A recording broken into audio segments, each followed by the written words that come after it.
Some of life's most precious moments arrive disguised as ordinary troubles. When childhood innocence meets adult kindness, something beautiful can bloom even in the smallest gestures. At Miller's Corner Café in rural Pennsylvania, 8-year-old Emma stared at the steaming cup of hot chocolate she desperately wanted, her small fingers counting worn coins that wouldn't be enough. The morning frost had chilled her to the bone during her mile-long walk to town. Behind her, other customers waited impatiently as she whispered those heartbreaking words to the cashier. That's when Samuel Yoder, a 67-year-old Amish widower, stepped forward with quiet dignity. His weathered hands reached for his wallet, and his gentle smile spoke of understanding that ran deeper than money. What he didn't know was that this simple act of paying for a child's drink would change both their lives forever. What happens when two broken hearts find exactly what they need in each other? Before we begin, tell us where you're tuning in from, and if this story touches you, make sure you're subscribed, because tomorrow I've saved something extra special for you.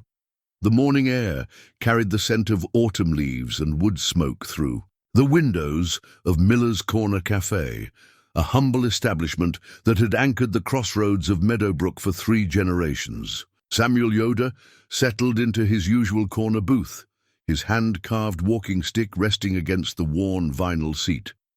The stick bore the intricate patterns of his patient craftsmanship, tiny flowers and vines that seemed to grow from the very grain of the maple wood.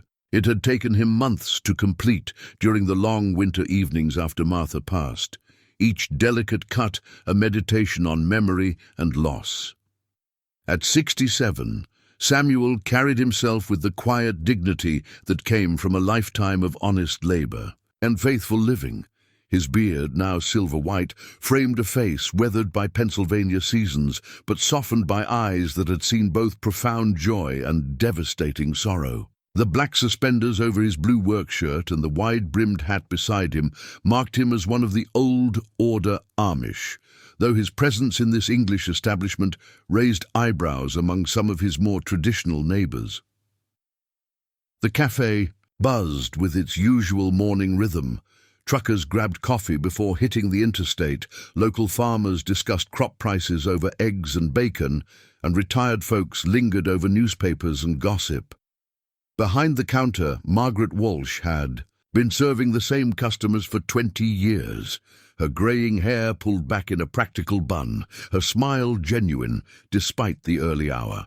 She knew everyone's order by heart, including Samuel's: black coffee, no sugar, and a blueberry muffin when they had them fresh. "Morning, Sam," she called out, already reaching for the coffee pot. "Beautiful day shaping up." Samuel nodded his appreciation. These small interactions had become precious to him since Martha's death 2 years ago. The farm felt too quiet now, too empty despite the horses and dairy cows that still required his daily attention. His 3 grown children, Aaron, Rebecca, and David, had moved away years ago, drawn to different communities and, in some cases, different ways of life. Their visits had become increasingly rare, the conversations increasingly strained. The bell above the door chimed, and Emma slipped inside like a shadow. Samuel had noticed her before, a small girl with tangled brown hair and clothes that hung loose on her thin frame. She usually appeared around this time on weekday mornings, counting coins at the counter before ordering something small and cheap. Today, she wore the same faded pink jacket she'd had on for the past week, and her sneakers showed more holes than fabric. Margaret's expression softened when she saw the child. "What can I get you, sweetheart?" Emma approached the counter with the careful steps of someone accustomed to disappointment, her eyes fixed on the menu board above, specifically on the hot chocolate that cost $2.50. From her jacket pocket, she produced a handful of coins, mostly pennies and nickels, a few dimes, and 1 precious quarter. "I'd like the hot chocolate, please," Emma said in a voice barely above a whisper. Margaret watched as the girl counted, her money on the counter, her small fingers moving each coin with deliberate care. Samuel could see from his booth that the total wouldn't be enough. He'd witnessed this scene before, Emma counting, recounting, then quietly ordering something cheaper, usually nothing at all. "That's $1.37, Emma announced with the precision of a bank teller. Margaret's kind eyes showed the pain of having to disappoint a child. "Oh, honey, the hot chocolate is $2.50. Maybe you'd like some toast instead, or I could make you a small coffee with lots of cream and sugar." Emma's shoulders sagged almost imperceptibly. She began gathering her coins with the practiced resignation of someone who'd learned not to hope for too much. "I can't pay for coffee," she admitted, the words catching in her throat. That's when Samuel rose from his booth. The walking stick tapped softly against the linoleum as he approached the counter, his presence bringing a hush to the nearby conversations. He'd watched this child struggle for weeks now, seen her brave face crumble just slightly each time she fell short of what she needed. "Margaret," he said in his measured, careful English, "please add the young lady's hot chocolate to my bill." Emma turned to look at him with eyes wide with surprise and something that might have been hope. Up close, Samuel could see she was even younger than he'd thought, perhaps 8 years old, though small for her age. Her clothes, while clean, showed signs of repeated washing and careful mending. The pink jacket had been repaired multiple times with mismatched thread. "You don't have to do that," Emma said quickly, as if afraid the offer might evaporate. "I know," Samuel replied with a gentle smile, "but I would like to." Margaret bustled to prepare the hot chocolate, adding extra marshmallows without being asked. The warmth in her eyes suggested this wasn't the first time she'd witnessed such kindness, though it never failed to move her. "Thank you," Emma whispered, clutching the warm cup with both hands as if it were treasure. "You are most welcome, child." Samuel studied her face, noting the dark circles under her eyes, the way she seemed to curl into herself as if making herself smaller might protect her from the world's hardships. "Do you walk here every morning?" Emma nodded. "From over by Elm Street. It's not far." Samuel knew Elm Street, a row of run-down rental houses on the edge of town where transient families often landed temporarily. The walk was at least a mile, longer for short legs, and he'd seen her making it even on mornings when frost painted the ground white. "That's quite a journey for someone your size," he observed without judgment. "I like walking," Emma said, though. Samuel suspected it was more necessity than preference. "And I like it here. It's warm and it smells good." Margaret set down Samuel's coffee and muffin, then surprised Emma by adding a chocolate chip cookie beside her hot chocolate. "On the house," she winked. As Samuel returned to his booth, he found his attention repeatedly drawn to the small girl. She sat alone at a table near the window, making her hot chocolate last by taking tiny sips. She'd broken the cookie into small pieces, eating them one at a time with deliberate care. Between bites, she watched the world outside, cars passing on Route 30, the mailman making his rounds, the everyday business of a small town waking up. There was something heartbreakingly self-sufficient about her, as if she'd learned too early that she could only count on herself. Samuel recognized that particular brand of loneliness. Since Martha's passing, he'd felt it settling over him like morning mist, not bitter exactly, but persistent and cold. The cafe gradually emptied as people headed to work or went about their daily business. Emma remained at her table, stretching out her simple breakfast as long as possible.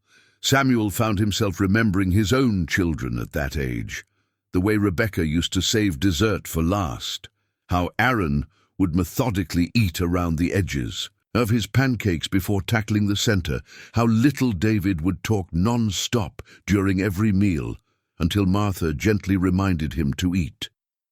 Those memories came with their own weight now. Aaron, his oldest, had chosen a more progressive Mennonite community in Ohio, taking his family with him. Rebecca had married an English man and moved to Pittsburgh, slowly drifting away from the traditions that had shaped her childhood. David, the youngest, remained Amish, but lived in a settlement in Indiana, busy with his own growing family and successful carpentry business. They called occasionally, visited for major holidays, but the easy closeness of earlier years had evaporated like morning dew. Samuel had tried to understand their choices, had even supported them when the community questioned his parenting. But understanding didn't eliminate the ache of watching your children grow beyond your reach, didn't fill the silence that stretched through his evenings, or the empty space beside him at the kitchen table. Emma finished her cookie and reluctantly drained the last of her hot chocolate. She gathered her handful of coins and approached the counter again, this time to leave a dime as a tip for Margaret. It was probably all she could spare, but she left it anyway, another small gesture that spoke to character beyond her years. "Thank you again," she said to Samuel as she passed his booth. "Perhaps I will see you again tomorrow," Samuel asked, the words surprising him even as he spoke them. Emma's face brightened. "I come most mornings, when I can." After she left, Samuel sat quietly with his coffee, watching through the window as the small figure in the pink jacket walked back toward Elm Street. Margaret came over to refill his cup. "That was a kind thing you did," she said. "It was very little," Samuel replied. "Maybe to you, but to that little girl." Margaret shook her head. "She's been coming in here for about a month now, always alone, always counting pennies. I've never seen an adult with her."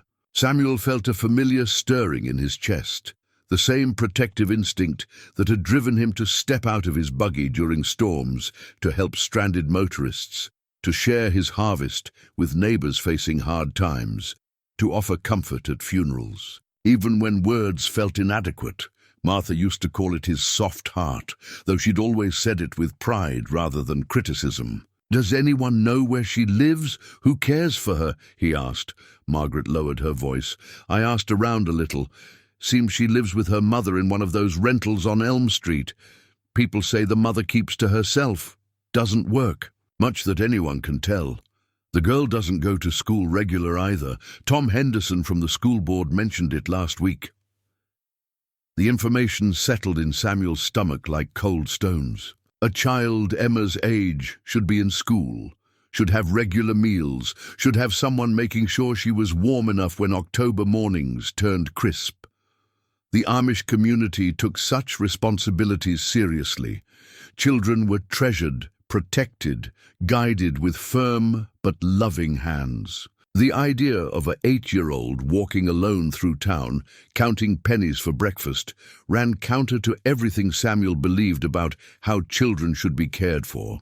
Yet he also knew the complications of involving himself in English affairs. His community valued keeping to themselves, solving problems within their own boundaries, avoiding the complexities that came with outside entanglements. There were good reasons for such boundaries. They preserved the peace that allowed their way of life to continue, protected their children from influences that might lead them astray. But as Samuel finished his coffee and prepared to head home, to his empty farmhouse, he couldn't shake the image of Emma's careful fingers counting coins, or the way she'd made that single cookie last as long as possible. Some needs transcended boundaries. Some situations called for action regardless of complications. Walking to his buggy, Samuel made a quiet decision. Tomorrow morning he would be at Miller's Corner Café again, and if Emma appeared with her handful of coins and her careful hopes, he would be ready with another small kindness. It wasn't much, but it was a beginning. True to his word, Samuel returned to Miller's Corner Café the next morning, and the morning after that. Each time Emma appeared with her collection of coins and her quiet dignity. Each time Samuel quietly covered the difference for whatever she wanted. Hot chocolate on cold mornings, orange juice when she seemed tired, sometimes a muffin when. Margaret caught his eye and nodded toward the hungry child. By the end of the week, their routine had become natural. Emma would enter, count her money, order hopefully, and Samuel would intervene with gentle authority. She began to acknowledge him with shy smiles, sometimes even a whispered good morning when she passed his booth. It was on the following Tuesday that Samuel noticed Emma's school backpack, if it could still be called that. The blue canvas bag hung from her thin shoulders in tatters, held together by safety pins and what looked like duct tape. One strap had torn completely away and been replaced with a piece of rope. Books and papers threatened to spill out through a gaping hole in the bottom. "That backpack has seen better days," Margaret observed quietly as Emma settled at her usual table. Samuel watched the child try to keep her schoolwork from falling through the damaged bag. She'd rigged an ingenious system using rubber bands and a folded piece of cardboard, but it was clearly a losing battle. When she pulled out a math worksheet to review while drinking her hot chocolate, Samuel could see it was smudged and torn from the constant struggle to keep it safe. "Emma," he said, surprising himself by calling her by name. He'd overheard Margaret use it days earlier. "Might I see that backpack of yours?" She looked up warily, clutching the bag protectively. "It still works okay." "I'm sure it does. You've done fine work keeping it together." Samuel rose from his booth, walking stick in hand. "But perhaps I might be able to help make some repairs?" After a moment's hesitation, Emma allowed him to examine the bag. Up close, the damage was even worse than he'd thought. The zippers barely functioned, the fabric was worn thin in multiple places, and the structural integrity was completely compromised. This wasn't something that could be mended. It needed to be replaced entirely. "You're very resourceful," Samuel told her honestly, "but I think this bag has served you as well as it can." "I can't get a new one," Emma said matter-of-factly. "Mom says we don't have money for stuff like that." The simple statement hit Samuel like a physical blow.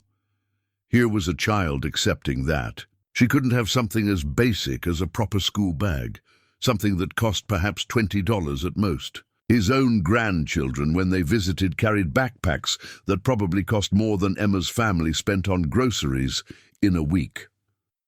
"Would you allow me to help with that?" Samuel asked carefully. Emma's eyes widened. "You already helped with breakfast." This would be different, a gift from one friend to another. The word friend seemed to unlock something in Emma's guarded expression. A real smile, the first genuine one Samuel had seen from her, transformed her whole face. "We could be friends?" she asked with the wonder of a child who'd perhaps not had many friends before. "I believe we already are," Samuel replied.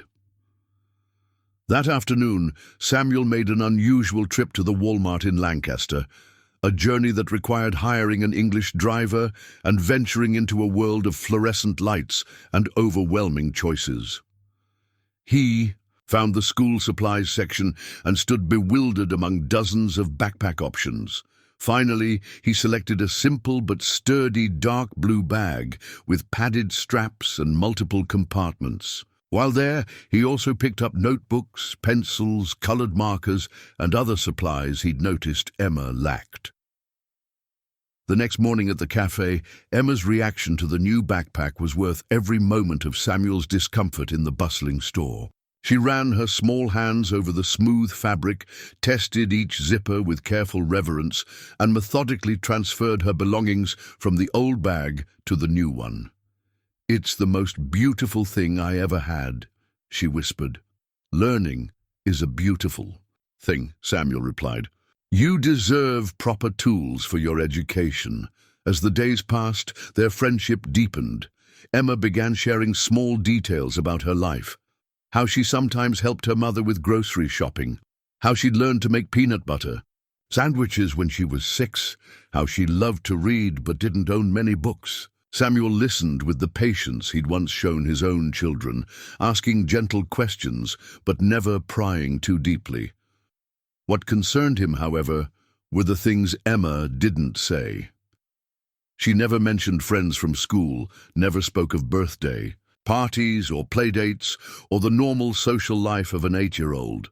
When he asked about her favorite subjects, she grew vague. When Margaret mentioned seeing her during school hours on more than one occasion, Emma would quickly change the subject. The full extent of the situation became clear on a Thursday morning when Samuel arrived at the cafe to find Emma already there, sitting alone and looking distressed. Her new backpack sat beside her, but she wasn't wearing her usual school clothes. Instead, she had on the same outfit she'd worn the day before. "Good morning, Emma," Samuel said, sliding into the booth across from her. "You're here early today." "I walked all the way to school," she said, her voice small. But nobody was there. The parking lot was empty. Samuel's heart sank as he realized what had happened. "What time did you arrive at school?"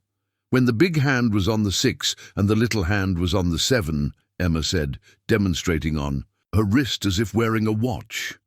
7:30 in the morning. School didn't begin until 8:15, and Emma had no way of knowing that. She'd walked the 1.5 miles to school in the pre-dawn darkness, found it empty, and walked back to town rather than wait alone in an empty parking lot. "Did your mother not know what time school begins?" Samuel asked gently. Emma shrugged. "Mom was still sleeping. She sleeps a lot in the mornings. I didn't want to wake her up." The picture was becoming clearer and more troubling. Samuel suspected Emma's attendance problems weren't entirely her fault.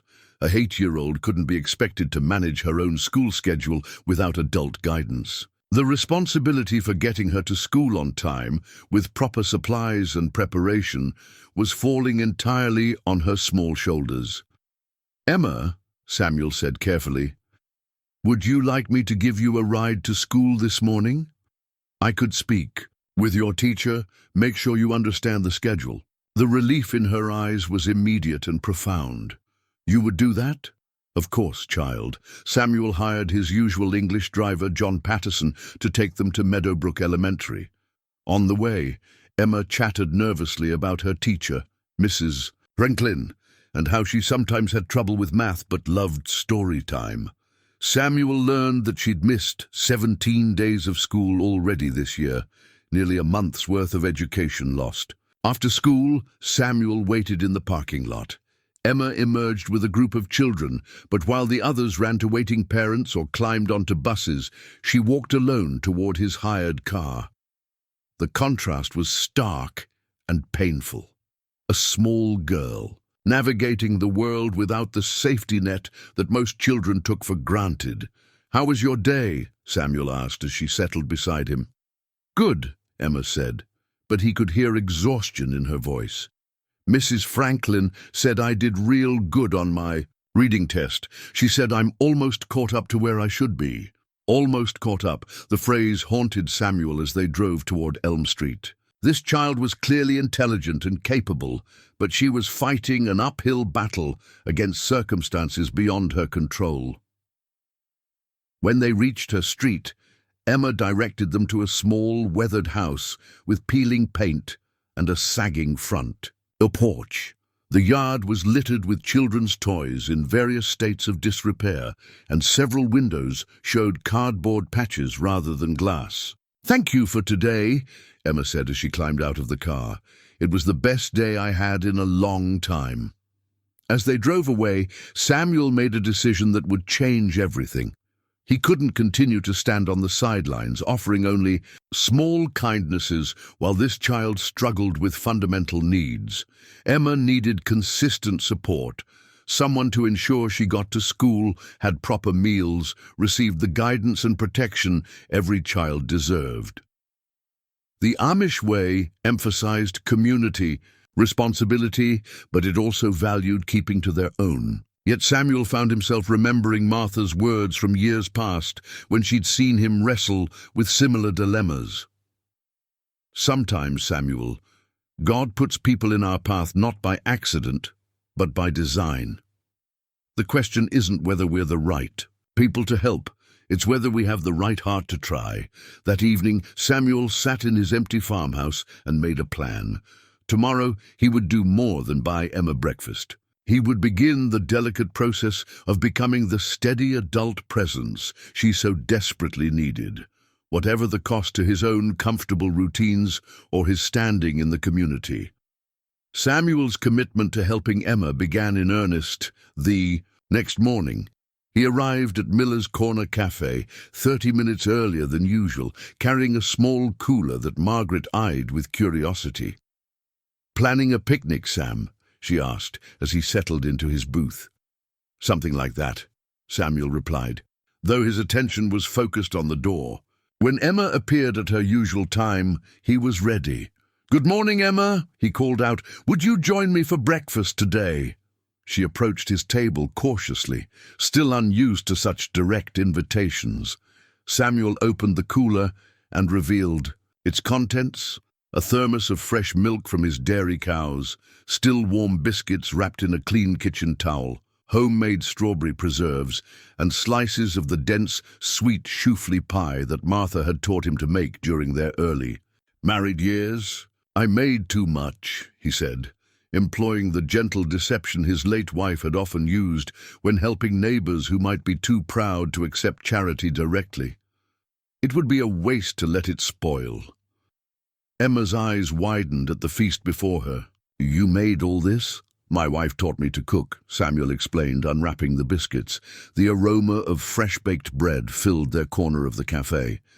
"She said a man should know how to feed himself and others." Martha was a wise woman. As Emma bit into a biscuit slathered with preserves, Samuel found himself thinking of his late wife's recipe box, a worn wooden container filled with index cards bearing her careful handwriting. After her death, he'd barely touched it, the memories too fresh and painful. But last night, driven by thoughts of Emma's thin frame and obvious hunger, he'd opened it for the first time in 2 years. Martha's recipes had been more than instructions for cooking. They were acts of love translated into measurements and techniques. Her biscuit recipe included notes about adding extra butter for special occasions. Her pie crust tips were accompanied by reminders to be patient and gentle. Preparing food for Emma had felt like channeling Martha's spirit, her instinct, to nurture and care for those in need. "This is the best breakfast I ever had," Emma said, her voice muffled by biscuit. A crumb of choufle pie clung to her chin, and Samuel felt his heart constrict with tenderness. "Food tastes better when shared," he replied, a phrase Martha had used countless times when feeding their own children, visiting relatives, or anyone else who happened to appear at their table.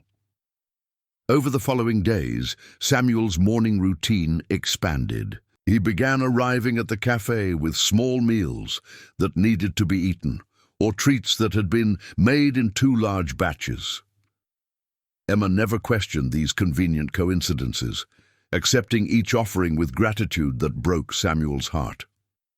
More importantly, he started ensuring Emma arrived at school on time. John Patterson, his English driver, had agreed to include Emma in the morning runs, creating a reliable schedule that transformed her attendance. Mrs. Franklin reported that Emma seemed more alert in class, more engaged with her studies, when she wasn't worried about where her next meal would come from. During these car rides to school, Emma began to open up in ways that revealed both her resilience and her vulnerability. She told Samuel about her favorite hiding spot behind the library, where she could read books through the window even when the building was closed. She described elaborate games she played by herself, entire imaginary worlds populated with friends who'd never disappointed her or left her behind. "Sometimes I pretend I have a grandpa," she confided one morning as they drove through the misty Pennsylvania countryside. "He would have horses and maybe some chickens, and he would teach me how to take care of them." Samuel's hands tightened on his walking stick. What else would this imaginary grandfather do? He would make sure I got to school every day and maybe help me with homework. And he would never get mad if I asked questions or wanted to help with farm work. Emma's voice grew wistful. He would have stories about the old days and maybe pictures of my mom when she was little like me. The innocence of her fantasy, so simple, so easily fulfilled by any caring adult, highlighted the depth of her needs. Samuel realized she wasn't just lacking material things like proper clothes or regular meals. She was missing the fundamental security that came from knowing someone was watching over her, someone who would be there, regardless of circumstances.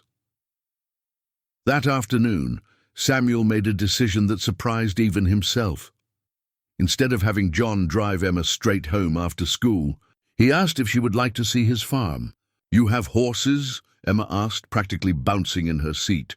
"Several," Samuel confirmed, "and dairy cows, chickens, a few goats. The afternoon chores need doing. Perhaps you could help." Emma's reaction was everything Samuel had hoped for, and more. She approached each animal with careful reverence, following his instructions precisely as he showed her how to collect eggs, how to approach the horses safely, how to measure feed for the goats. Her delight in these simple tasks was infectious, reminding Samuel of the joy he'd once found in teaching similar skills to his own children.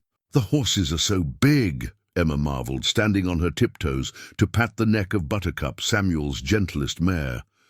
"But they're nice." "Horses judge character," Samuel told her. "They can sense kindness, and they respond to it. Buttercup likes. You see how she lowers her head when you pet her? That's trust." As they worked together, Samuel noticed details that concerned him. Emma's jacket, while clean, was too thin for the October chill. Her shoes had holes that would soon let in rain and snow. Most telling of all, she approached each task with desperate eagerness, as if afraid that showing any reluctance or difficulty might cost her this opportunity. "Emma," he said as they finished the evening feeding, "would you like to come help with chores again?" "Could I?" The hope in her voice was almost painful to hear. "If your mother permits it, you would be welcome here any afternoon after school." That evening, Samuel accompanied Emma to her house on Elm Street. The small residence looked even more run down in daylight. Paint peeling from the siding, gutters sagging with accumulated leaves, a front step that shifted dangerously when stepped upon. Through a gap in the curtains, Samuel could see the blue flicker of a television and the silhouette of a woman sitting motionless in a chair. Emma knocked softly before entering. "Mom, I'm home." A tired voice responded from inside, too muffled for Samuel to understand the words. Emma disappeared into the house for several minutes while Samuel waited on the precarious front step. When she returned, her expression was guarded. "Mom says okay about helping on the farm," she reported, "but I have to be home before dark." Samuel nodded, though something in Emma's manner suggested the conversation had involved more than just permission for farm visits. There was a wariness in her eyes that hadn't been there moments before, a familiar drawing in that reminded him of how she'd looked during their first encounters at the café. "Is everything all right, child?" he asked gently. "Mom just gets tired," Emma said quickly. "She works really hard."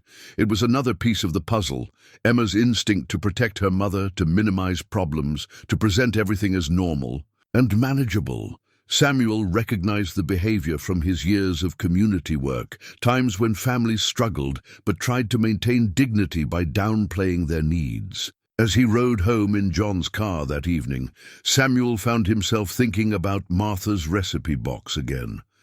Among the food preparations, she'd tucked other things: reminders about church functions, notes about neighbors who might need help, even scripture verses that had comforted her during difficult times. One particular card surfaced in his memory now. "Be not forgetful to entertain strangers, for thereby some have entertained angels unawares." Martha had copied it in her careful handwriting, adding her own note. "Sometimes the stranger isn't someone passing through. Sometimes it's someone right in our neighborhood who needs what we have to give." Samuel was beginning to understand that Emma might be such a stranger, a child placed in his path not by coincidence, but by providence, requiring not just his small kindnesses, but his sustained commitment to her welfare. The question was whether he had the wisdom to navigate the complexities that such commitment would surely bring. The routine Samuel and Emma established over the following weeks brought structure to both their lives in ways neither had expected. Each morning at the café, each afternoon on the farm, each careful conversation in the car between school and chores. These small rituals created islands of stability in Emma's uncertain world and purpose in Samuel's increasingly solitary existence. It was during one of these afternoon farm sessions that Emma presented Samuel with something that would stay with him for years to come. She'd been unusually quiet during the drive from school, clutching her new backpack against her chest as if it contained something precious. After they'd finished feeding the chickens and collecting eggs, she approached him with shy determination. "I made something for you," she announced, reaching into her backpack. "Mrs. Franklin said we should draw pictures of our families for art class." She pulled out a piece of construction paper, slightly wrinkled from careful handling. The drawing was executed in crayon with the earnest imprecision of childhood art, but the content stopped Samuel's breath entirely. Two figures stood in front of a simple house. A tall man with a black hat and suspenders, and a small girl with brown hair. Both figures were smiling, and the girl's hand was clearly reaching for the man's. Above them, in careful block letters, Emma had written, "My family." "That's you," Emma explained, pointing to the taller figure. "And that's me. I drew your farm too. See the horses in the background, and the chickens." Samuel studied the drawing with the intensity others might reserve for fine art. The emotional impact was overwhelming. This child, who barely knew him, had identified him as family. The simple declaration represented trust so profound, it took his breath away. "It's beautiful, Emma," he managed, his voice rougher than usual. "Truly beautiful. Mrs. Franklin said family doesn't have to be just people who live in the same house," Emma continued, her words tumbling out in a rush. "She said family can be people who care about each other and help each other. So I thought—" She paused, suddenly uncertain. "Is it okay that I drew you as my family?" Samuel knelt down so he could meet her eyes directly. "Emma, it would be an honor to be considered part of your family." The smile that broke across her face was like sunrise. She threw her arms around his neck in an impulsive hug that Samuel returned carefully, mindful of how small and fragile she felt in his embrace. When she pulled back, her eyes were bright with unshed tears of happiness. "I never had a grandpa before," she whispered. "And I've never had a granddaughter quite like you," Samuel replied, the words feeling more true than he'd expected.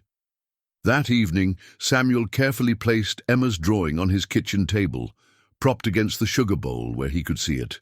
During meals, the empty farmhouse suddenly felt less hollow, populated now by the promise of small hands helping with chores, young voices asking endless questions about farm life, the particular joy that came from sharing knowledge with someone eager to learn. But the drawing also forced Samuel to confront the complexity of his growing attachment to Emma.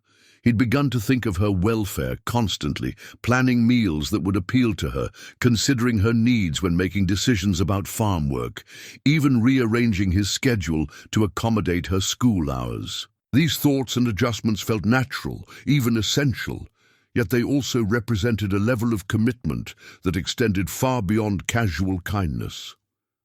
During their conversations, Emma had begun sharing more details about her home life, though always in the careful way of a child protecting family secrets. Her mother, she explained, had sad days when she couldn't get out of bed. Sometimes there wasn't food in the house, and Emma had learned to make do with whatever she could find. She'd never known her father. He'd left before she was born. According to her mother's occasional bitter references, "Mom says men always leave," Emma had confided one afternoon while brushing Buttercup's mane. "She says that's just what they do." The statement had hit Samuel like a physical blow, not just for its cynicism, but for what it revealed about Emma's expectations. This child was already bracing herself for abandonment, already preparing for the day when his kindness might evaporate like so many promises before. "Emma," Samuel had said carefully, continuing to guide her hands as she brushed the mare, "some men do leave, but some men stay. Some men keep their promises." "How do you know which kind they are?" she'd asked with the practical curiosity of someone who'd learned to be cautious. "You watch what they do over time," Samuel had replied. "Words are easy. Actions over days and weeks and months, that's how you know someone's character." Now looking at her drawing, Samuel understood the weight of that conversation. Emma was watching him, measuring his consistency, testing whether his care would prove lasting or temporary. The responsibility of that trust settled around him like a familiar coat, heavy but warm, demanding but oddly comforting. The following Sunday, Samuel made an unprecedented decision. Instead of attending services with his usual Amish district, he drove his buggy to the Methodist church in town, where he'd learned Emma's mother sometimes attended. He told himself he was simply broadening his understanding of the community, but the truth was more complex. He wanted to see Emma in a different context, perhaps meet her mother under normal social circumstances. He found Emma sitting alone, in a back pew, wearing a dress that was clean but obviously outgrown, her legs swinging freely since her feet didn't quite reach the floor. Her mother was nowhere to be seen. During the children's message, Emma remained in her seat while other kids gathered at the front, too shy or too conditioned to isolation to join the group. After services, Samuel approached her carefully. "Good morning, Emma. I didn't expect to. See you here." "Mom was supposed to come," Emma explained, her disappointment barely concealed. "But she had one of her sad days this morning. She said I should go anyway, that God likes it when children come to church." Samuel's heart ached for this 8-year-old navigating adult responsibilities, making decisions about religious attendance that should have been guided by a parent. "Would you like to sit with me next Sunday?" he offered. "If your mother doesn't." "Mind, of course." Emma's face lit up. "You come to this church too." "I could," Samuel said, realizing as he spoke that he meant it. The Methodist congregation was welcoming and warm, and if it meant Emma wouldn't have to sit alone during services, the theological differences seemed less important than the pastoral care. That week brought new challenges. Emma arrived at the café on Tuesday morning with a bruise on her upper arm, not large, but distinct enough to catch Samuel's attention. When he asked about it, she shrugged it off as clumsiness, claiming she'd bumped into a door.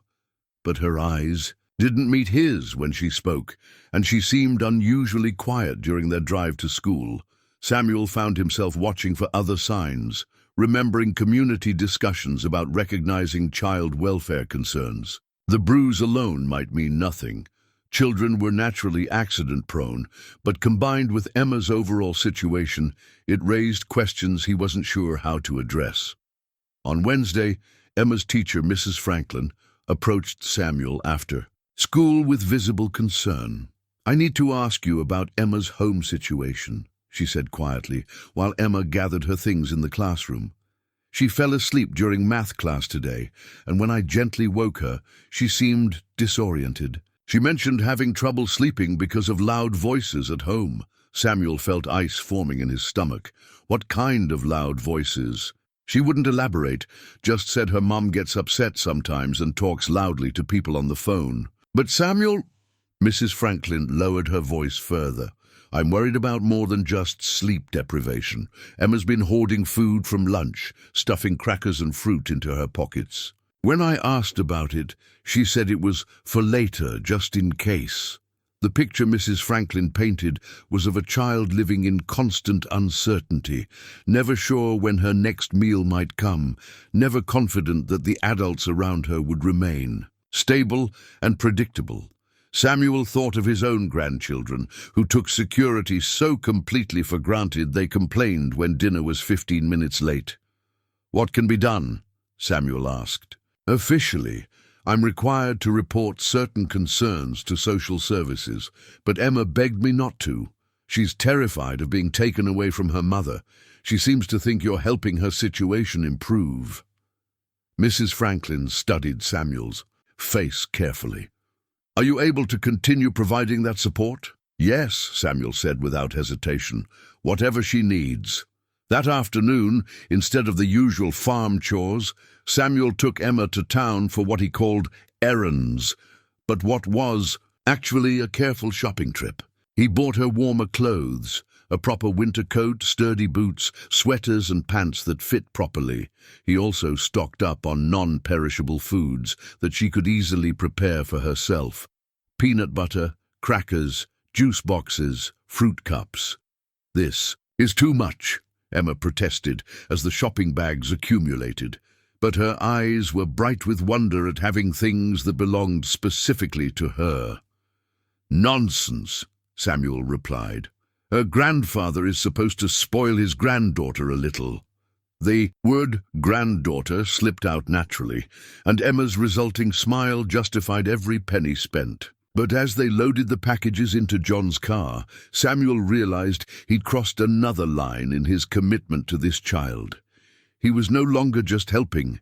He was claiming her, accepting responsibility for her welfare in ways that would have implications far beyond warm clothes and regular meals.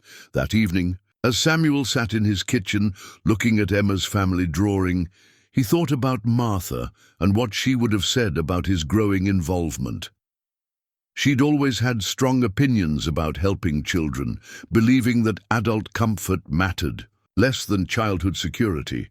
Every child deserves at least one adult who thinks they're the most important thing in the world, she'd often said.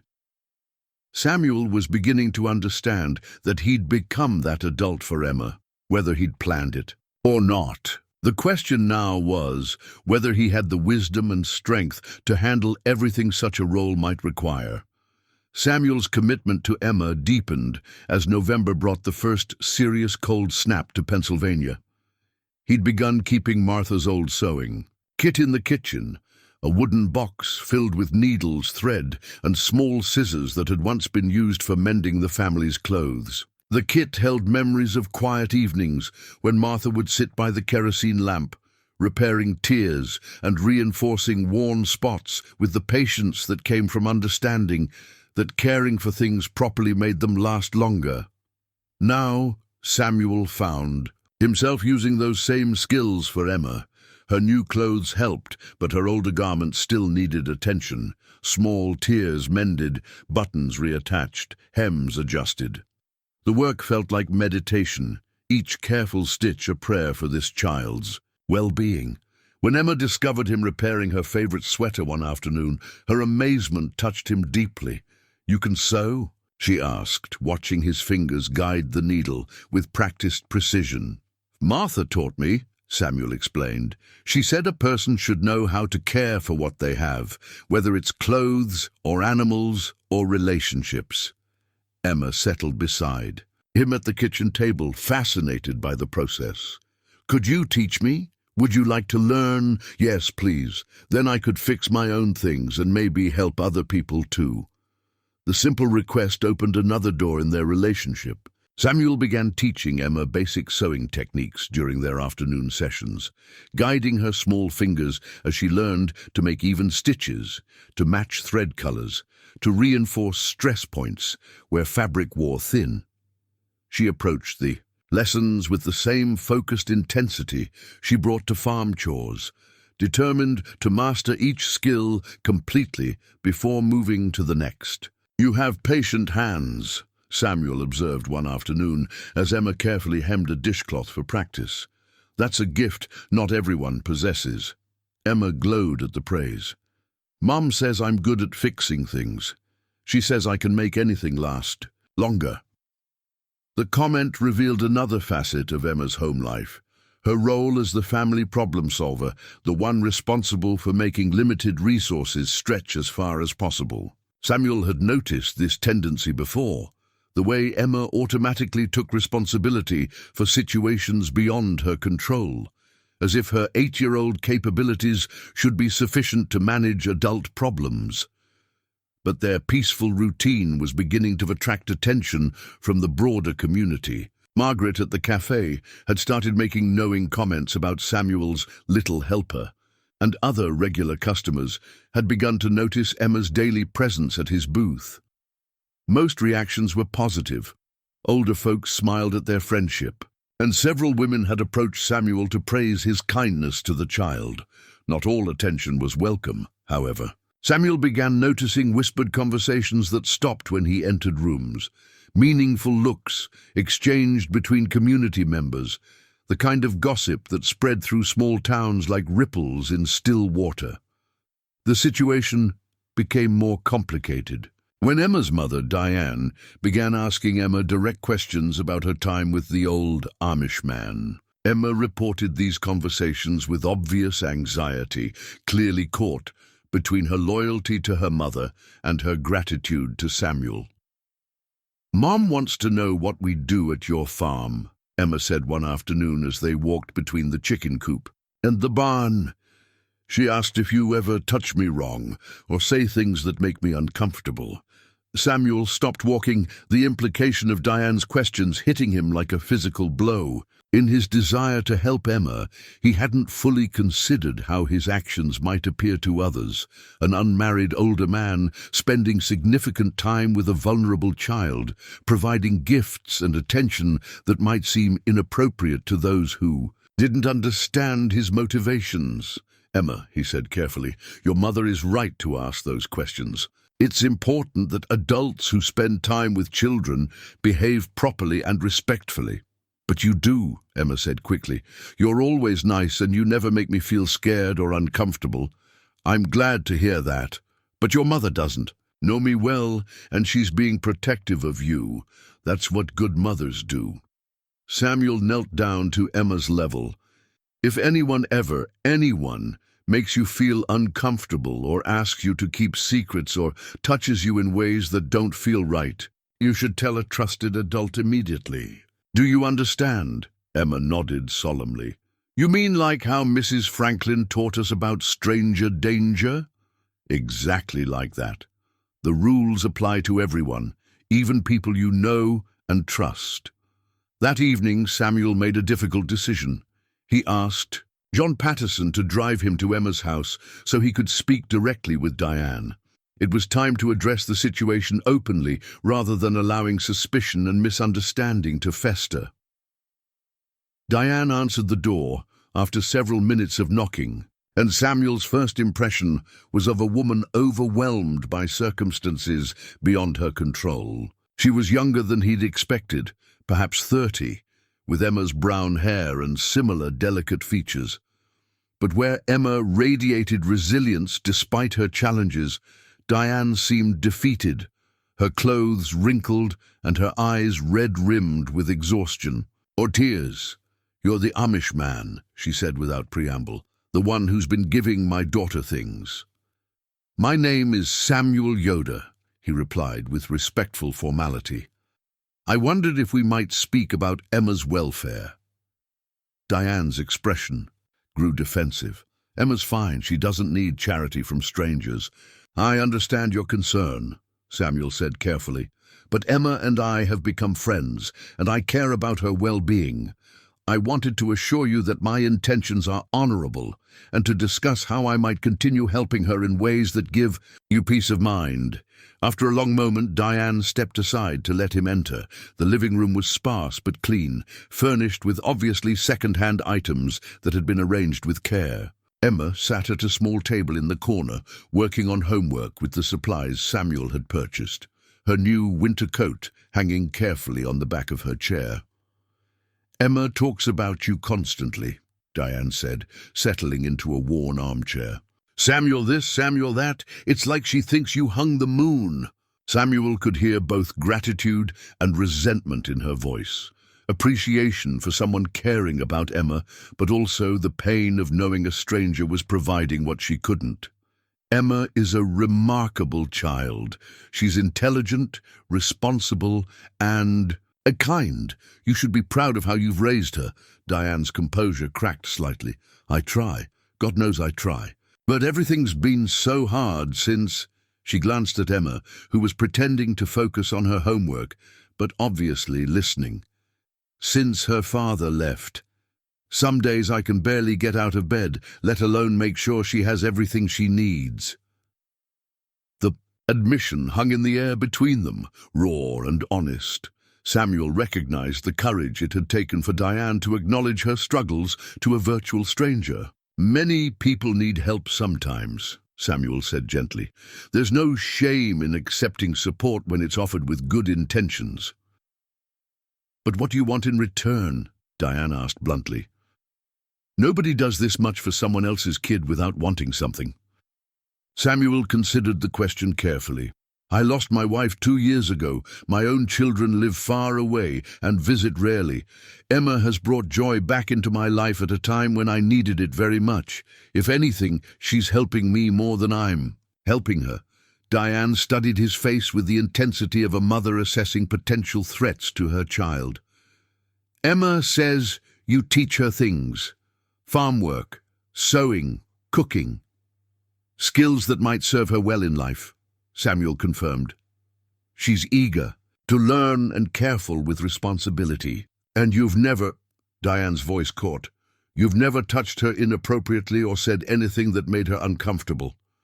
"Never," Samuel said firmly. "I understand why you need to ask, and I respect your vigilance. Emma's safety is more important than my feelings." For the first time since his arrival, Diane's expression softened slightly. "She seems happier lately, more confident. Her teacher says her grades are improving." "Emma is thriving because she's receiving consistent care and attention," Samuel said. "She has tremendous potential if given proper support." Diane was quiet. For a long moment, wrestling with decisions that clearly pained her. Finally, she spoke with the resignation of someone who'd run out of alternatives. "I don't want to need your help," she said, "but I can't give Emma what she needs on my own. If you're willing to keep helping her, really helping, not just feeling sorry for her, then I won't stop you. But I want to know what's happening. I want regular communication about her activities and her progress." Samuel nodded. "That seems entirely reasonable. Emma deserves to have both of us working together for her benefit." As he prepared to leave, Emma approached him shyly. "Are you still going to be my friend?" she asked quietly. "Always," Samuel assured her. "Your mother and I are going to work together to make sure you have everything you need to grow up strong and happy." Emma's resulting smile was worth every difficult moment of the conversation with Diane. But as Samuel rode home that night, he understood that he'd entered new territory. No longer just a kind stranger offering help, but someone with ongoing responsibility for a child's welfare. The weight of that commitment was both humbling and terrifying. Samuel's formal arrangement with Diane brought a temporary peace, but it also marked the beginning of more complex challenges. Word of his unusual friendship with Emma had spread beyond the immediate community to his own Amish district, where questions were being raised about his involvement with an English child and her troubled family situation. The confrontation he'd been dreading came on a cold December morning when his eldest son, Aaron, arrived unannounced at the farm. Samuel was in the kitchen preparing the extra breakfast that had become routine for Emma's morning visits, when he heard the familiar clip-clop of horses' hooves in the yard. Through the window, he saw Aaron's buggy and felt his stomach tighten with apprehension. Aaron entered without knocking, as was his right as the eldest son, but his expression was stern in a way that reminded Samuel painfully of his own father during difficult conversations. At 43, Aaron had inherited the family's strong jaw and serious demeanor, though his brown hair showed premature grey at the temples. "Father," Aaron said with formal courtesy, removing his black hat but keeping his coat on, a signal that he didn't intend to stay long. "We need to talk." Samuel gestured toward the kitchen table where Martha's old family Bible sat open to the passage he'd been reading that morning. The book was one of the few possessions he'd kept from his married life, its margins filled with Martha's careful notes and marked prayers that had carried them through decades of joys and sorrows. "I assume this concerns Emma," Samuel said, pouring coffee for both of them, despite Aaron's obvious agitation. "The entire district is talking about your involvement with this English child," Aaron said bluntly. "People are concerned about the appropriateness of the situation and its impact on our community's reputation."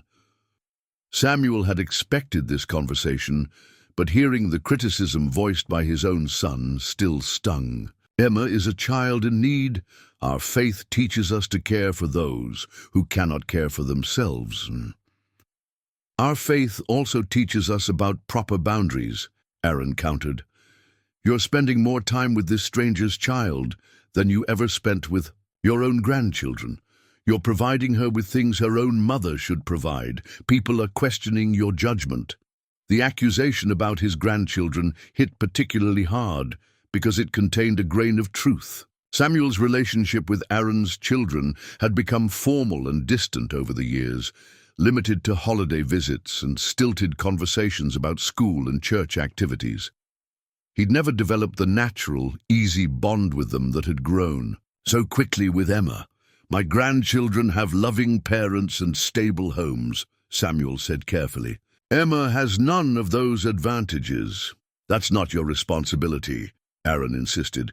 "We have our own community obligations, our own families to care for. Getting involved in English problems only leads to complications." As if summoned by the tension in the room, Emma appeared at the kitchen door, having walked from town as usual. She carried her school backpack and wore the winter coat Samuel had bought her, but her face showed immediate awareness that she'd walked into a difficult situation. "Good morning, Samuel," she said quietly, her usual brightness subdued by Aaron's obvious disapproval. "Good morning, child," Samuel replied warmly, determined not to let Aaron's presence make Emma feel unwelcome.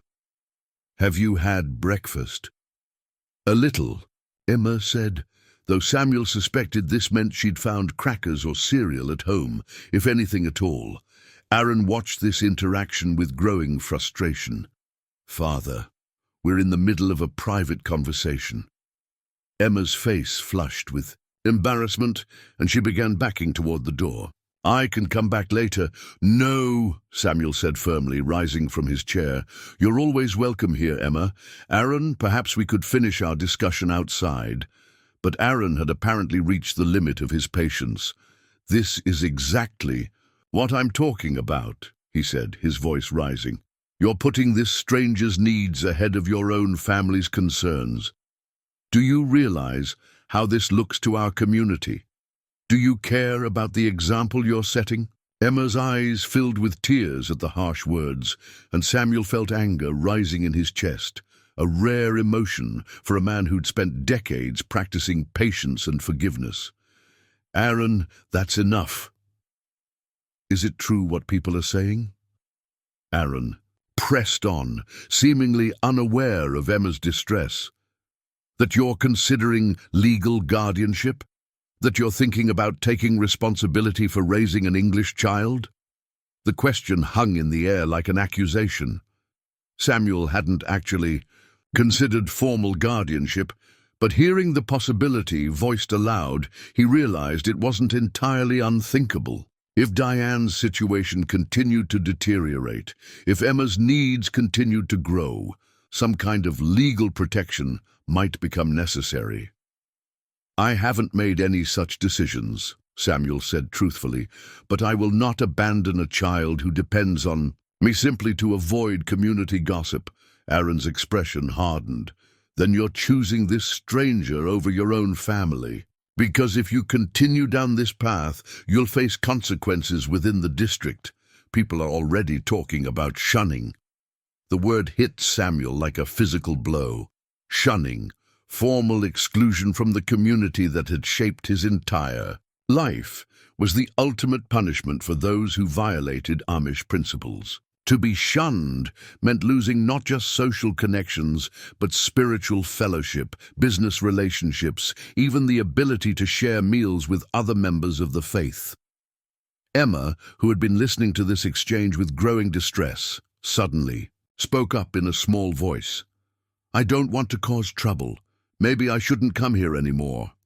"Emma, no," Samuel said immediately, but the damage was done.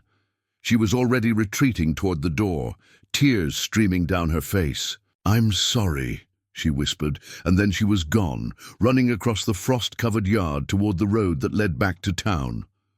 Samuel moved to follow her, but Aaron caught his arm. "Let her go, Father. This is for the best." Samuel turned to face his son with an expression that made Aaron step backward.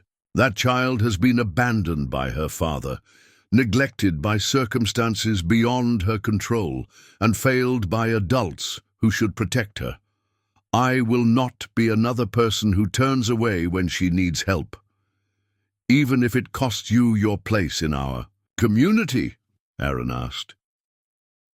Samuel looked at his family Bible lying open on the table, at Martha's notes about loving thy neighbor, at the kitchen where he'd taught Emma to sew and cook, and believed that adults could be trusted to keep their promises. Then he looked at his son, his own flesh and blood, who was asking him to choose between community acceptance and a child's welfare. "Aaron," he said quietly, "when you were Emma's age, you fell through the ice on Miller's Pond. Do you remember?" Aaron's anger flickered with confusion. "Of course, but what does that have to do with—" "I didn't ask whether saving you would violate community standards," Samuel continued. "I didn't consider the appropriateness of jumping into frozen water to help my child. I just acted because you needed help. Emma needs help now, just as desperately as you did then." "That's different. I was your son." "Yes," Samuel agreed. "And that's exactly the problem with your thinking. Love shouldn't require blood relation to be valid." Aaron gathered his hat and coat with sharp, angry movements. "The district council will be making a formal inquiry into your conduct. They'll expect answers about your intentions regarding this child and your commitment to our community values." After Aaron left, Samuel sat alone in his kitchen, staring at the family Bible and wrestling with the most difficult decision of his later years. Through the window, he could see the path Emma had taken back to town, and he imagined her walking alone, believing once again that adult kindness was temporary and conditional. Martha's voice seemed to whisper from memory. "Sometimes doing right costs more than we want to pay, but the cost of doing wrong is always higher in the end." Samuel reached for his coat. Emma was somewhere in town, probably crying and certainly convinced that she'd lost the one stable relationship in her young life. Whatever confrontations awaited him with the district council, whatever consequences he might face for his choices, one thing was certain. He would not let that child believe she'd been abandoned again. Some bridges, once crossed, could never be recrossed. As Samuel stepped out into the cold December air, he understood that he was walking away from the comfortable certainties of his past toward an uncertain but necessary future. Emma needed him to be the adult who didn't disappear when circumstances became difficult, and perhaps Samuel was beginning to realize he needed that responsibility just as much as she needed his protection. Samuel found Emma at their special place, the small gazebo behind the public library where she'd often gone to read through the windows when the building was closed. She sat hunched over on the wooden bench, her new winter coat wrapped tight around her small frame, tears frozen on her cheeks in the December cold. "Emma," Samuel said softly, approaching carefully as he might a frightened animal. "May I sit with you?" She looked up with red-rimmed eyes that held a pain too deep for childhood. "Your son hates me," she whispered. "He thinks I'm bad for you." Samuel settled beside her on the bench, his heart breaking at the defeat in her voice. "Aaron doesn't hate you, child. He's concerned about me, about our community traditions. Sometimes adults disagree about the right way to help people." "But he's right, isn't he?" Emma said, wiping her nose with her mitten. "I am causing you trouble. The other Amish people probably think it's weird that you help me. Emma, listen to me carefully, Samuel said, turning to face her fully. You are not causing trouble. You are not weird or bad or wrong. You are a precious child who deserves to be cared for, and I will not stop being your friend because some people don't understand. Emma leaned against his side, seeking comfort like a small animal seeking warmth. They sat in silence for several minutes, watching their breath create small clouds in the frigid air. Finally, Emma spoke in a voice so quiet, Samuel had to strain to hear her.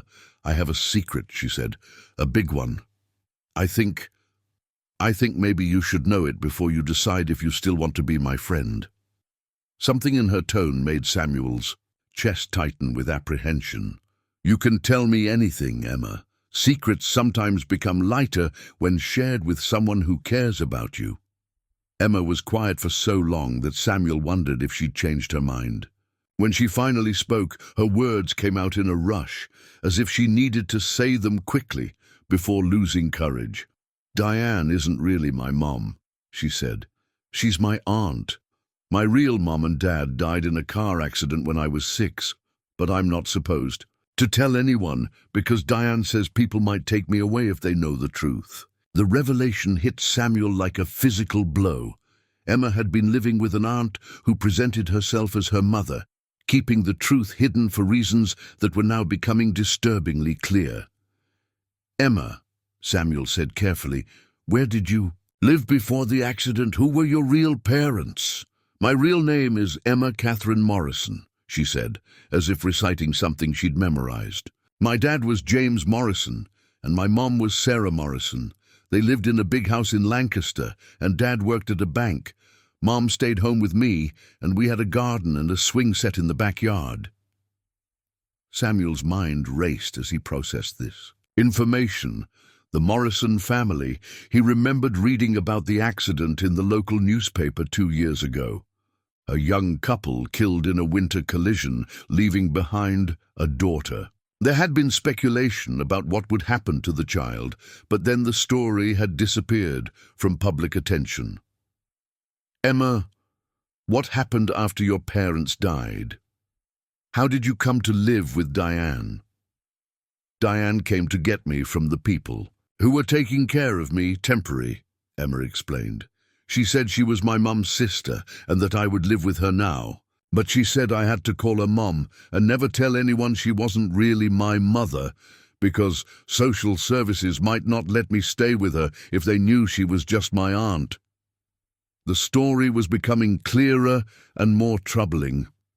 Samuel remembered. Now, there had been questions about the Morrison child's placement, some kind of legal complications mentioned briefly in the newspaper before the story vanished from coverage. Emma, do you remember any other family, grandparents, other aunts or uncles, anyone else who cared about you? Emma's face brightened slightly. My real grandparents, Mom's parents. They live in Ohio. Grandma Morrison makes cookies that look like flowers, and Grandpa Morrison taught me to play checkers. They wanted me to come live with them, but Diane said the court decided I should stay with her because she's younger and better able to take care of me. Samuel felt ice forming in his stomach. Something about this story didn't feel right. If Emma had loving grandparents who wanted to care for her, why would a court place her with an aunt who was clearly struggling with her own problems? Emma, when you lived with your parents, did they have money? A nice house? Nice things?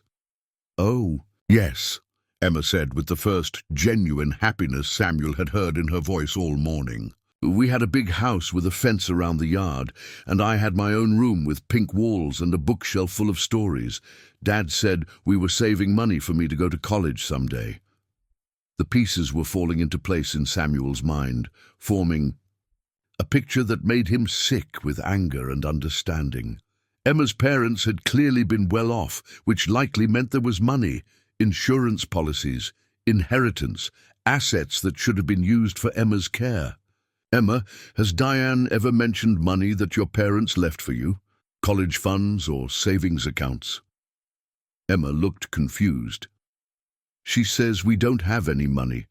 That's why we live in the little house, and why I can't have new clothes or toys. She says my parents didn't leave anything for me. Samuel's suspicions crystallized into certainty. Diane wasn't just neglecting Emma. She was likely stealing from her, using Emma's inheritance while providing minimal care and keeping the child isolated from family who might ask uncomfortable questions. "Emma, I need to ask you something very important," Samuel said, choosing his words carefully. "Have you ever tried to contact your grandparents in Ohio? Do you remember their names or where they live?" "Grandma and Grandpa Morrison," Emma said. "Immediately. They live in Cleveland, but Diane said they don't want to see me anymore because taking care of kids is too hard for old people.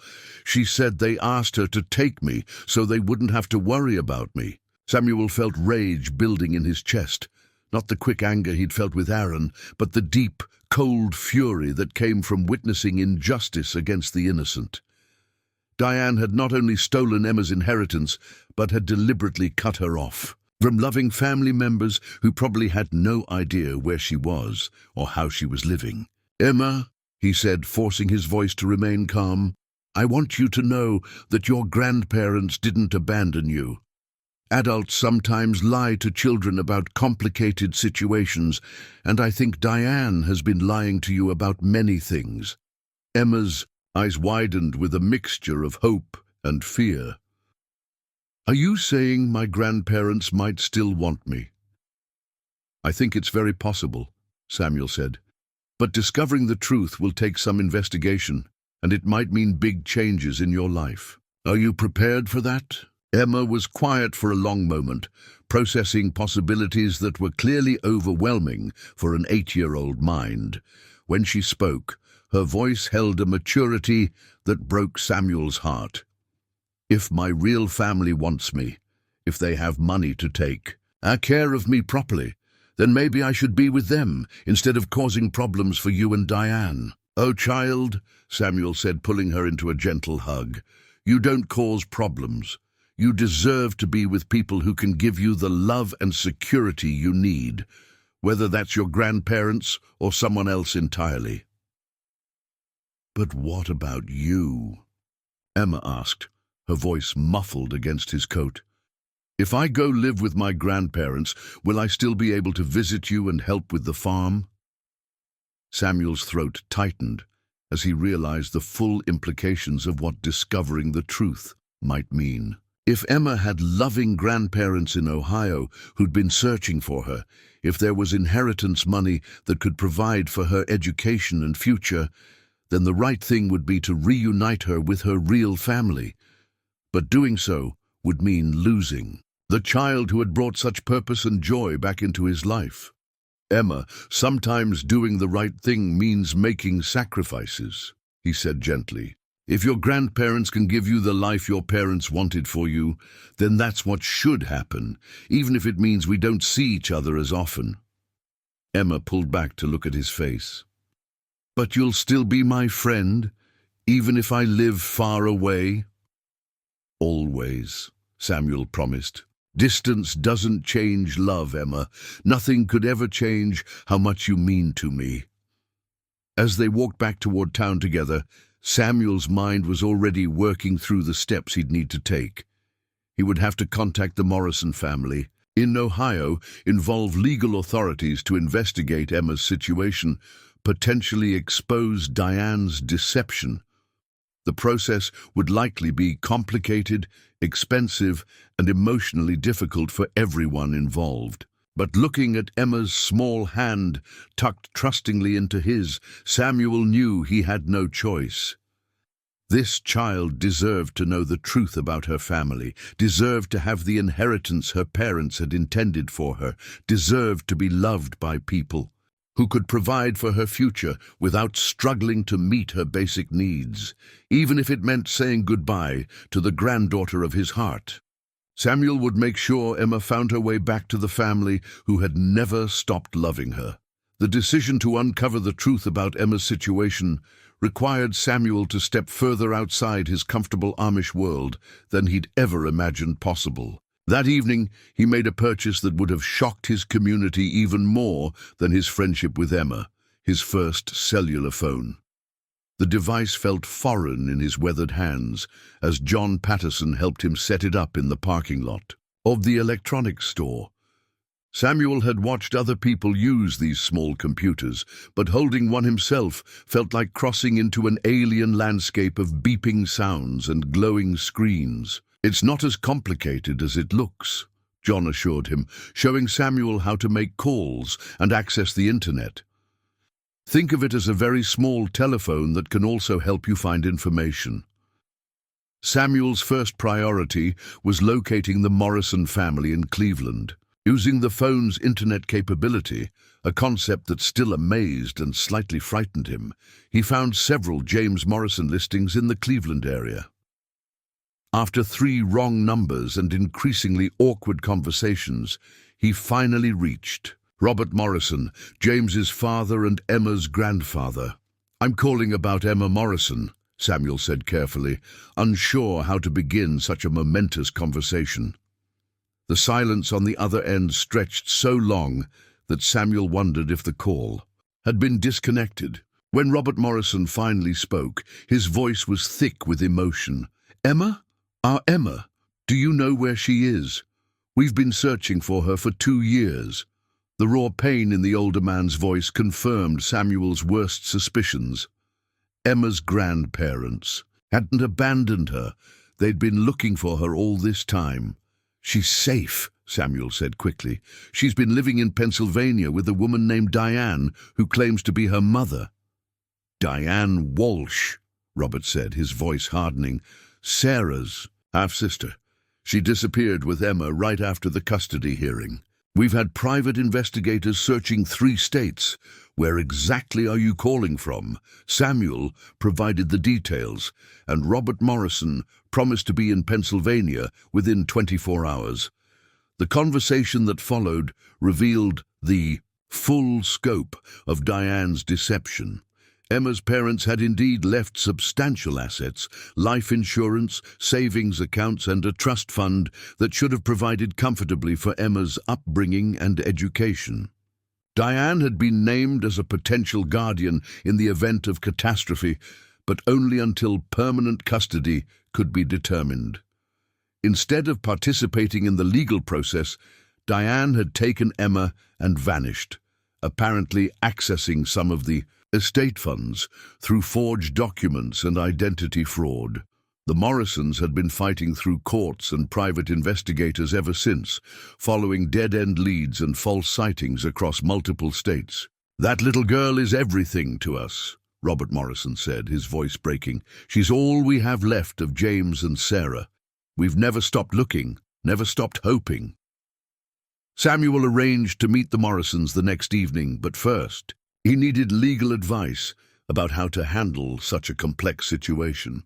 Through John Patterson's connections, he found a lawyer in Lancaster who specialized in family law and custody cases. Attorney David Chen listened to Samuel's story with growing concern, taking careful notes about dates, locations, and Emma's living conditions. When Samuel finished, Chen was quiet for several minutes, reviewing his notes and considering the implications. "Mr. Yoder, what you're describing constitutes multiple felonies," Chen said finally. "Kidnapping, fraud, identity, theft, child endangerment. Diane Walsh could face serious prison time. But more importantly, Emma needs immediate protection. If Ms. Walsh realizes her deception is about to be exposed, she might try to disappear again." Samuel felt cold dread settling in his stomach.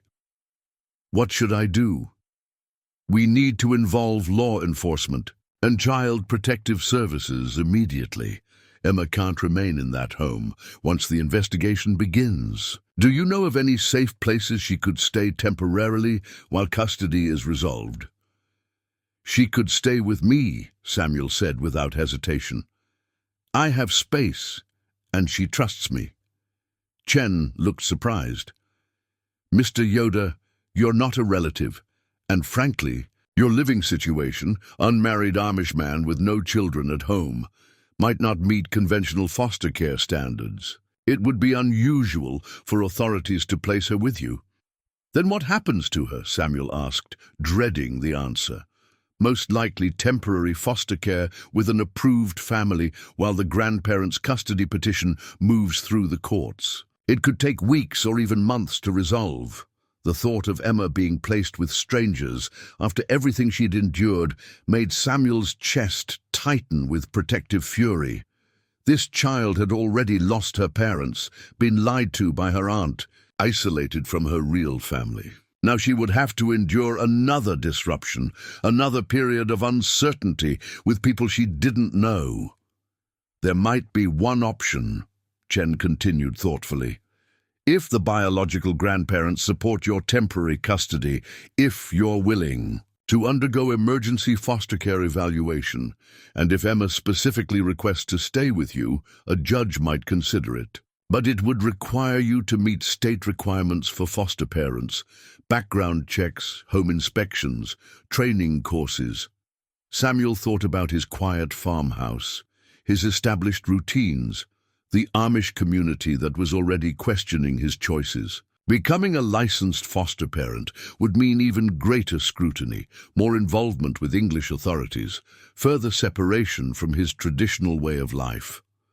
But he also thought about Emma's face when she'd drawn that picture of their family, the trust in her eyes when she'd asked if they could be friends, the way she'd leaned against him for comfort just hours earlier.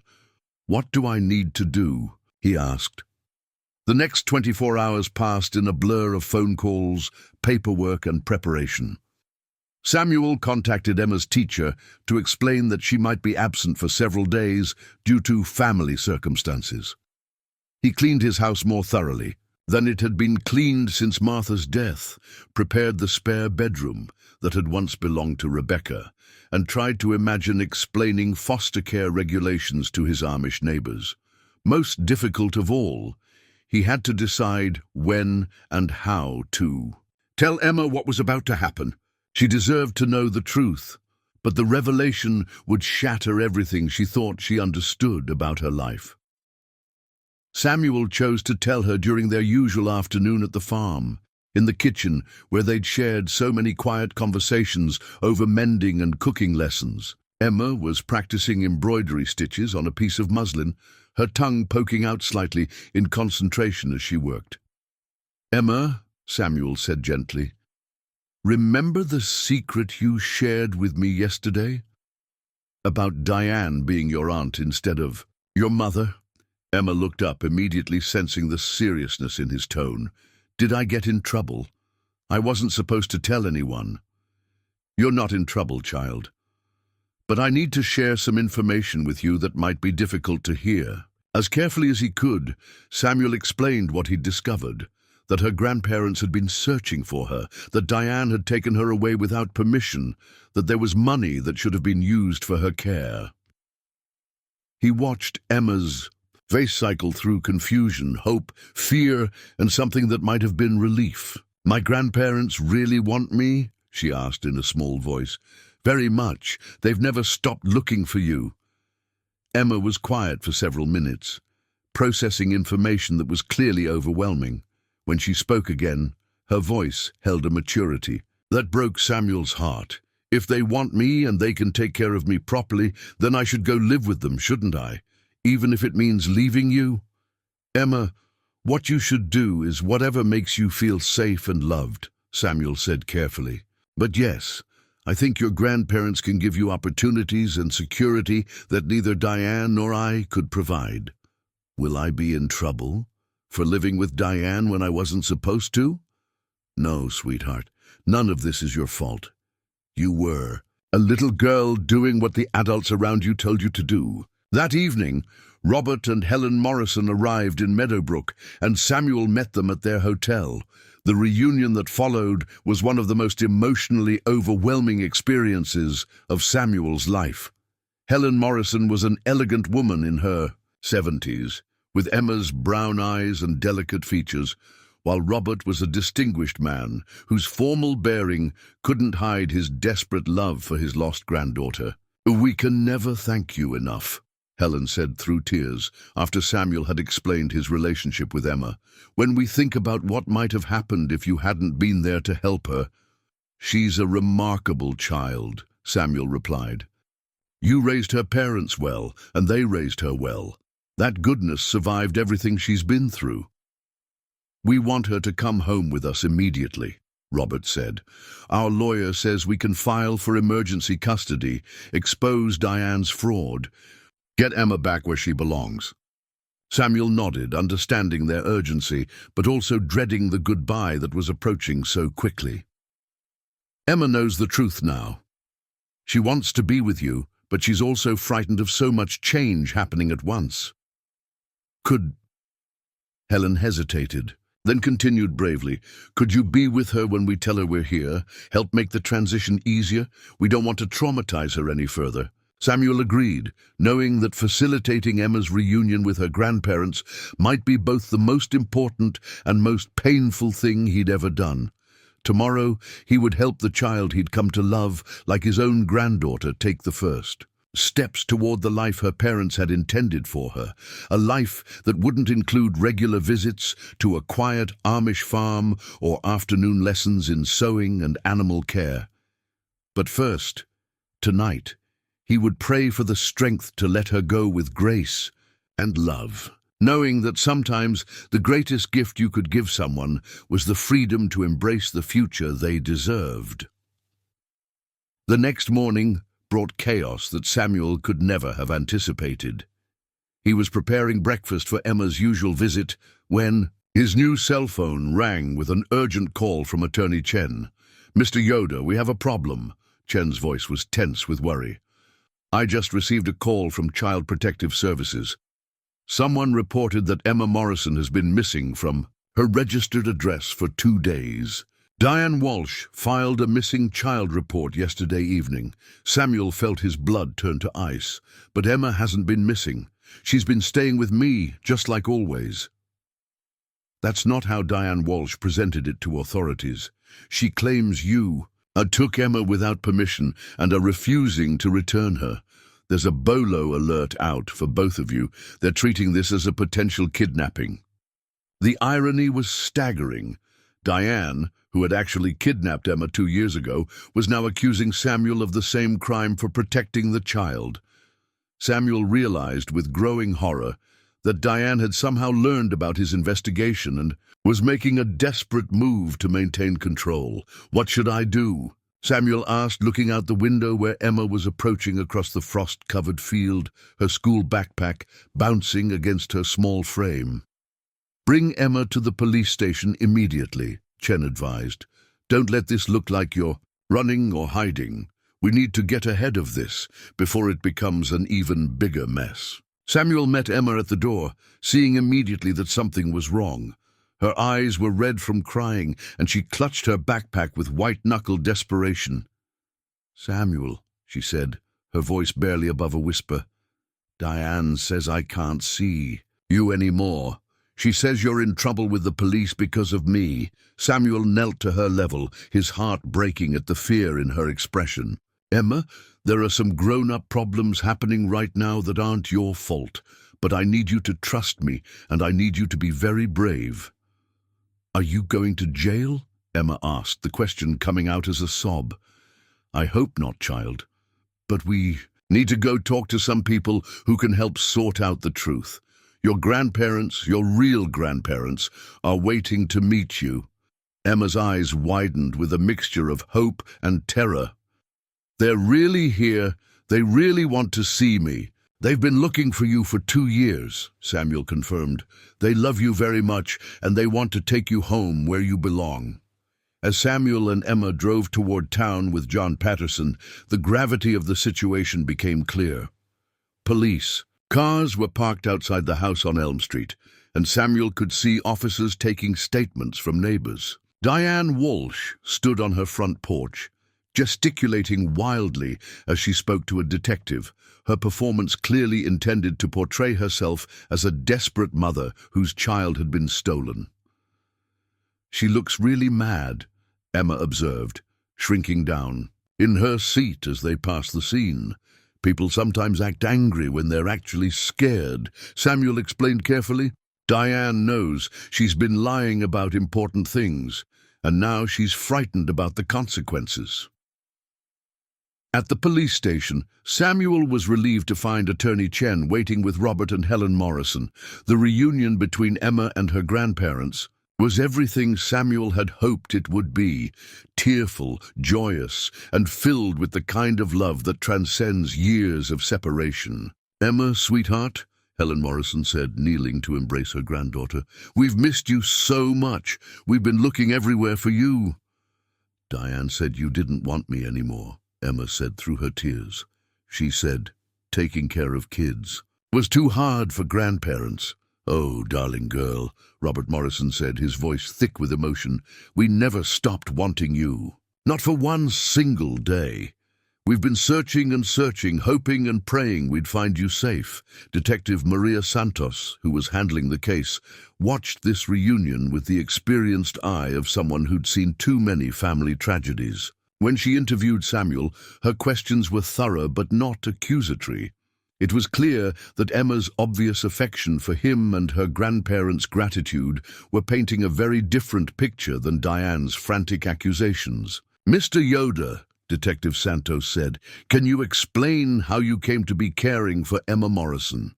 Samuel recounted the entire story, from that first morning at Miller's Corner Café through his growing concern about Emma's welfare to his discovery of the truth about her identity. He showed Detective Santos the family drawing Emma had made, photographs of their time together on the farm, and testimony from Margaret at the café about their daily routine. "And you had no idea that Emma had been unlawfully taken from her legal guardians?" Detective Santos asked. "None whatsoever," Samuel replied honestly. "I believed Diane Walsh was Emma's mother, and that she was simply struggling financially to provide proper care."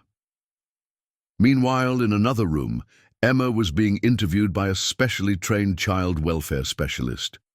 Through the one-way window, Samuel could see her speaking earnestly, occasionally pointing toward the room where he waited, her expressions cycling between worry and relief. Attorney Chen leaned over to speak quietly with Samuel. "The preliminary investigation is already supporting your account. Emma's statements are consistent with yours, and the grandparents' custody documentation proves Diane had no legal right to remove Emma from Ohio. But Diane has hired her own lawyer and is maintaining that she's Emma's legal guardian. What happens?" "And now," Samuel asked, watching as Helen Morrison held Emma's hand while she spoke to the investigator. "Now we wait for the legal system to sort out the truth," Chen replied. "But I have to warn you, Diane Walsh is fighting this. She's claiming you manipulated a vulnerable child, that you've been grooming Emma for inappropriate purposes. Her lawyer is going to make this as ugly as possible." Samuel felt the weight of accusation settling over him like a shroud. But when he looked through the window and saw Emma's grandparents embracing their found granddaughter, he knew that whatever legal battles lay ahead would be worth enduring. This child deserved to be with family who could give her the future her parents had planned, regardless of the cost to his own peace of mind. The legal confrontation that followed was unlike anything Samuel had ever experienced. The county courthouse, with its formal proceedings and competing testimonies, felt as foreign to him as a different planet. Diane Walsh had indeed hired an aggressive attorney who painted Samuel as a predator who had manipulated a vulnerable child for his own purposes. "Your Honor," Diane's lawyer argued, "my client is a struggling single mother who was doing her best to raise her deceased sister's child. Mr. Yoder systematically undermined the parent-child relationship, lavishing gifts and attention on Emma to turn her against her legal guardian." Samuel watched from the defendant's table as Diane played her role perfectly. The grieving sister who had sacrificed her own life to care for an orphaned child, only to have that child stolen by a stranger with questionable motives. If Samuel hadn't known the truth, he might have been convinced by her performance, but Detective Santos had been thorough in her investigation. When she took the stand, she presented evidence that systematically dismantled Diane's claims: bank records showing unauthorized access to Emma's trust fund, forged custody documents, phone records proving Diane had been in contact with Emma's biological grandparents but had lied about their wishes. Ms. Walsh, Detective Santos testified, accessed approximately $180,000 from Emma Morrison's inheritance over 2 years while providing minimal care for the child. She used false identity documents to enroll Emma in school and receive services, and she deliberately prevented contact between Emma and her legal guardians. The most damaging evidence came from Emma herself. The judge had ordered a private interview with a child psychologist, and when Dr. Patricia Williams took the stand, her testimony painted a clear picture of Emma's true situation. Emma displayed classic signs of chronic neglect and emotional manipulation, Dr. Williams explained.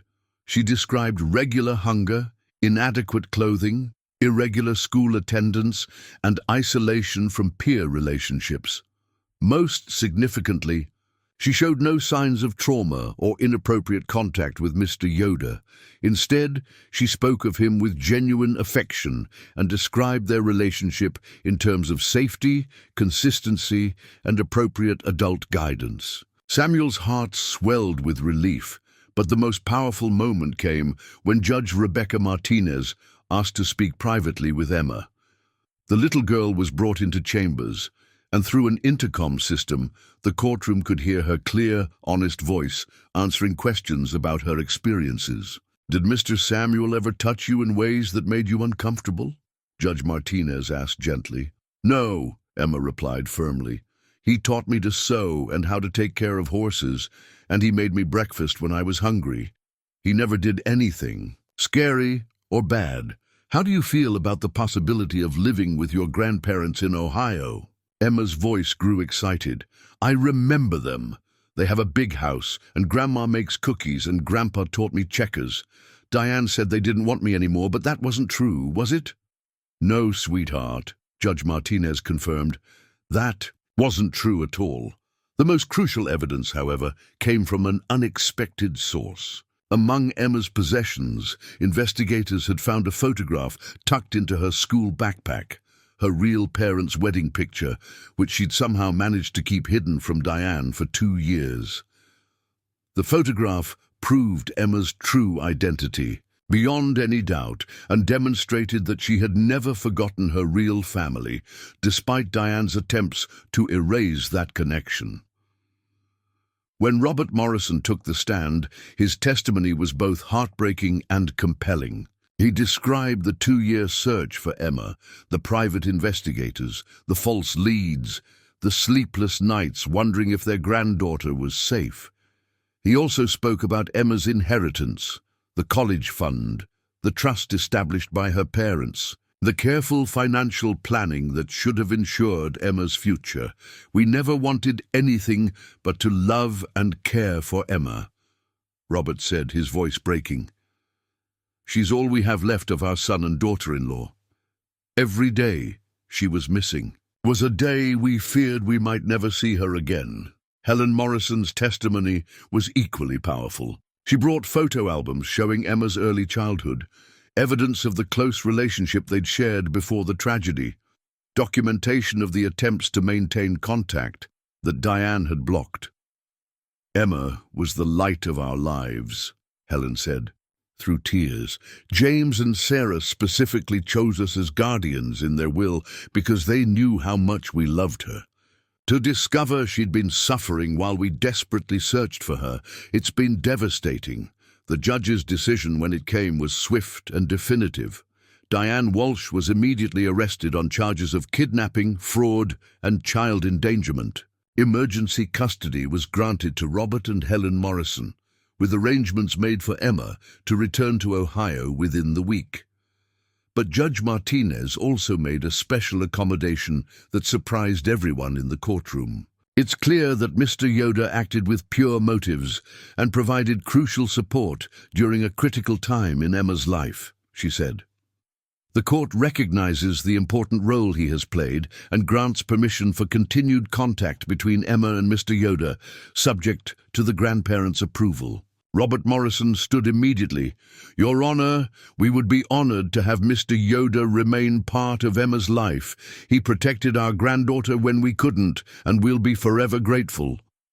As the court proceedings concluded, Samuel watched Emma run into her grandparents' arms with a mixture of joy and profound loss. This was the right outcome. Emma would have the security, love, and opportunities she deserved. But saying goodbye to the child who had brought such purpose back into his life would be one of the hardest things he'd ever done.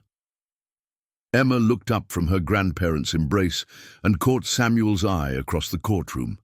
Even from a distance, he could see the love and gratitude in her expression, along with the promise that their bond would endure, regardless of the miles that would soon separate them.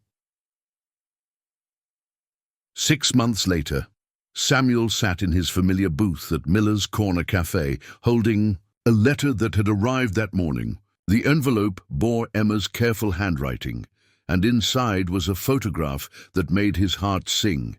Emma standing in front of a beautiful brick house in Cleveland, wearing a new dress and a smile that radiated happiness and security.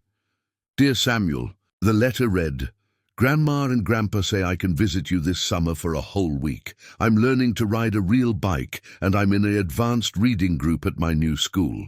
Grandpa is teaching me to play chess like he taught my dad, and Grandma is showing me how to make the flour cookies I remember from when I was little." Samuel traced the careful letters with his finger, marveling at how much Emma's handwriting had improved since their early days together. The letter continued with news about her new friends, her participation in the children's choir at her grandparents' church, and her excitement about summer plans.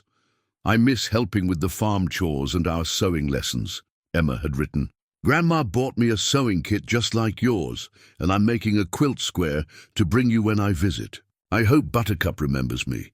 I dream about her sometimes." Margaret approached with the coffee pot, noticing Samuel's smile as he read the letter. "Good news from Emma?" she asked warmly. "The best kind," Samuel confirmed. "She's thriving with her grandparents, and she'll be visiting this summer." "That child sure found her way into a lot of hearts around here," Margaret observed. "The whole town was talking about what happened. Folks are proud of what you did for her." Samuel folded the letter carefully, tucking it into his coat pocket next to several others Emma had sent over the past months. Each one brought updates on her progress, her happiness, her growth into the confident, secure child her parents had always meant her to be. The legal aftermath had been complex, but ultimately satisfying. Diane Walsh had been sentenced to 5 years in prison for kidnapping, fraud, and child endangerment. Emma's inheritance had been fully restored, with provisions for her education, care, and future needs. Most importantly, the psychological evaluations confirmed that Emma was resilient and recovering well from the trauma of her early years. Samuel's relationship with his own community had been strained, but not irreparably damaged. The district council had indeed conducted an investigation into his actions, but the final outcome had been a formal recognition that his care for Emma represented the highest principles of their faith, protecting the vulnerable and caring for those in need. Aaron, his eldest son, had eventually come to understand Samuel's choices, particularly after meeting Emma during one of her letters-writing sessions. "She's special, isn't she?" Aaron had admitted quietly. "I can see why you couldn't walk away from helping her." The relationship with his other children had also begun to heal. Rebecca had driven from Pittsburgh specifically to tell Samuel how proud she was of his courage, and David had called from Indiana to say that Emma's story had inspired his own family to volunteer with local children's services. But perhaps the most significant change was in Samuel himself. The months of caring for Emma had awakened something he'd thought was lost forever: The deep satisfaction that came from nurturing another person's growth, the daily purpose of being needed and valued, the simple joy of sharing knowledge and wisdom with someone eager to learn. He'd begun volunteering at the elementary school, helping children with reading difficulties. Mrs. Franklin had enthusiastically welcomed his assistance, noting that his patient, gentle approach was particularly effective with students who struggled with traditional teaching methods. "You have a gift with children," she'd told him one afternoon. "Have you ever considered becoming a formal mentor or foster parent for other children who need stable adult support?" Samuel had been considering exactly that. His experience with Emma had shown him that there were other children in need of the kind of consistent, loving guidance he could provide. The idea of opening his home and heart to other young people who needed safety and support felt like a natural extension of the path Emma had set him on. On this particular spring morning, as Samuel finished reading Emma's letter, the cafe door chimed and a familiar figure entered. Robert Morrison, Emma's grandfather, making his monthly visit to Meadowbrook to check on the legal proceedings and maintain contact with the community that had protected his granddaughter. "Samuel," Robert said, sliding into the booth across from him, "I have wonderful news. Helen and I have been discussing Emma's summer visit, and we'd like to extend an invitation to you as well." Samuel looked up in surprise. "An invitation?" "We'd like you to visit us in Cleveland," Robert explained. "Emma talks about you constantly, and we'd love to see where she learned so many of her wonderful qualities. Plus, Helen is eager to meet the man who kept our granddaughter safe when we couldn't." The thought of traveling to Ohio, of seeing Emma in her new environment, of meeting the people who were now providing her with the love and security she deserved, filled Samuel with anticipation and joy. "I would be honored," Samuel said sincerely. That afternoon, Samuel walked through his farm with a sense of completion he hadn't felt since Martha's death. The animals were well cared for, the crops were growing strong, and the farmhouse no longer felt empty and hollow.